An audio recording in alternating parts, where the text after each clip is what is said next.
অচেতন অবস্থায় জল থেকে কুসুমকে তোলা মাত্রই এবার কুসুমকে হারিয়ে ফেলার ভয় তাড়া করে বেড়াচ্ছে আয়ুষকে। হ্যাঁ বন্ধুরা, ভিডিওটা লাইক দিয়ে দেখতে থাকুন। যে মুহূর্তে কিনা অচেতন অবস্থায় কুসুমকে জল থেকে তোলা হয় এবং তার পর মুহূর্তে যখন কিনা অনুশ্রী পিসিমণি বলতে থাকে যে মেয়েটাকে এখানেই শুয়ে দাও, মেয়েটা কোনো রকম কোনো সারা শব্দ দিচ্ছে না কেন, আমি তো সেটাই বুঝতে পারছি না। অন্যদিকে যখন কিনা রাজা বলতে থাকে যে না না সারা শব্দ দিচ্ছে না, মানে এসব আপনি কী বলছেন, ঠিক সেই মুহূর্তে গ্রামে অন্যান্য লোকেরা যখন বলতে থাকে যে মেয়েটা মরে ঠরে গেল না তো, কারণ মেয়েটা যে পরিমাণে পরিশ্রম করছিল, কতটাই না মেয়েটা লড়াই করলো এবং অবশেষে জলের কাছে না হার মেনে গেল মেয়েটা। অন্যদিকে রাজা যখন এক পর্যায়ে তাদের উপরে ক্ষিপ্ত হয়ে বলতে থাকে যে চুপ করুন আপনারা, আপনাদের মুখে কোনো কথা বাঁধে না তাই না, আপনারা কি অলক্ষণী কথাবার্তা বলছেন বলুন তো, কিচ্ছু হতে পারে না, গৌরীর কিচ্ছু হবে না, আমি আছি তো, আমি থাকতে গৌরীর কিচ্ছু হতে দেবো না। ঠিক সেই মুহূর্তে যখন কিনা ঈশান রাজার কাছে এসে বলতে থাকে যে ভাইদা তুই একটু দেখ না জাদুঘরকে কী করে সুস্থ করে তোলা যায়, জাদুঘর কেন আমাদের ডাকে সাড়া দিচ্ছে না বলতো। অন্যদিকে যখন কিনা রাজা বলতে থাকে যে এই গৌরী, গৌরী তুমি আমার কথা শুনতে পাচ্ছ, গৌরী তোমার আর যাই হোক না কেন তুমি কারো ডাকে সাড়া দাও না দাও, আমার ডাকে কিন্তু তোমাকে অবশ্যই সাড়া দিতে হবে, তুমি আমার কথা শুনতে পাচ্ছ। ঠিক সেই মুহূর্তে অনুশ্রী পিসিমণি যখন বলতে থাকে যে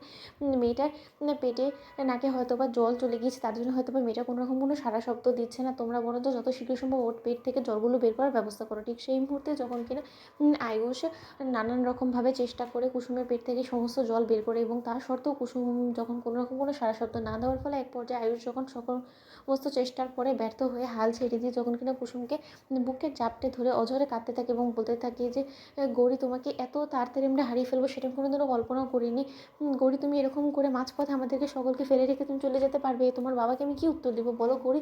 গৌরী চুপ করে থাকলে চলবে না, গৌরী তোমাকে সারা শব্দ দিতে হবে। গৌরী এখানে সকলে বলছে যে তুমি নাকি জলের কাছে হার মেনে তুমি মরে গিয়েছো, কিন্তু সেটা আমি কোনো মতেই মানতে পারছি না। গৌরী তুমি আমার কথা শুনতে পাচ্ছ। ঠিক সেই মুহূর্তে অনুশ্রী যখন বলতে থাকি যে এই গৌরী, গৌরী তুমি শুনতে পাচ্ছ গৌরী।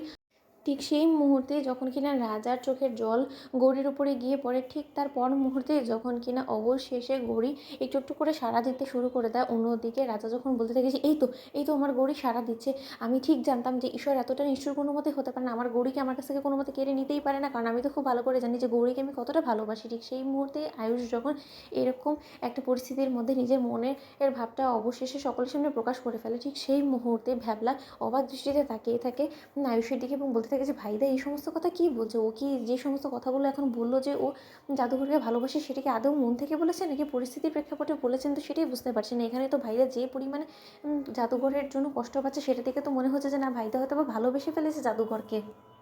এবং এটাই যদি সত্যি হয়ে থাকে তাহলে কি আমি যেটা ভাবছি যে ভাইদা জাদুঘরকে ভালোবেসে ফেলেছে, এবং এটাই যদি সত্য হয়ে থাকে তাহলে তো মহা বিপদ। এবং আমার তো কোনো মতেই মনে হয় না যে ভাইদা এই জিনিসটা আদৌ নিজে থেকে রিয়ালাইজ করতে পেরেছে যে ও কতটা জাদুঘরের কষ্ট পাচ্ছে, সেই সমস্ত কিছু ভাইদাকে রিয়ালাইজ করাতে হবে। তো বন্ধুরা লাইক কমেন্ট শেয়ার করো, সাবস্ক্রাইব করতে ভুলো না।